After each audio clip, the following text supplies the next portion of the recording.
Hi friends, welcome to my channel. देखंतु दहीरू आमे केमिति छेना प्रस्तुत करिवा।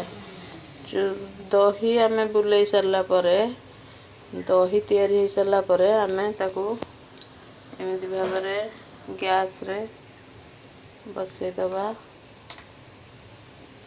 छेना केमिति आस्ते आस्ते धीरे धीरे हे आसी तापरे आमे आउ टिके क्षीर मिसेइबा ता देहरे।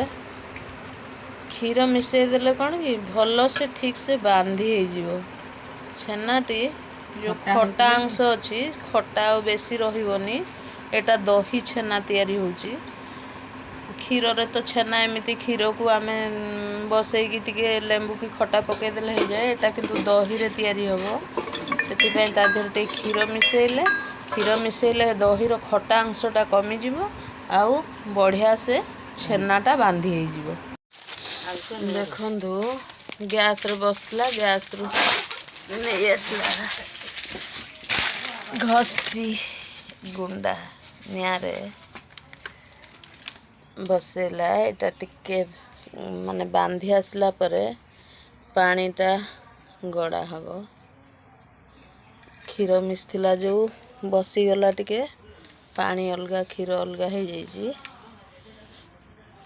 टिके हल्का निया दरकार तो सेति पय जो चुलीटा कुहुरुची से निया रे बसीची। देखंतु केते सुंदर भाबरे छेनाटा हे आसलानी। दही छेना आउ टिके बसिकी पाकल हबो। हेले पूरा लाल पड़ी आसिबो। सुंदर भाव देखंतु दही छेनाटी बढ़िया से केते हे गला। देखंतु संगा माने देखंतु दही रे जो छेनाटा तैयारी होतला केते सुंदर भाव रे हे जाईची। राउंड हेकी बढ़िया से भी बांधी हेची, पाकल भी हे जाईची। बढ़िया से दही छेना प्रस्तुत हो जाईची।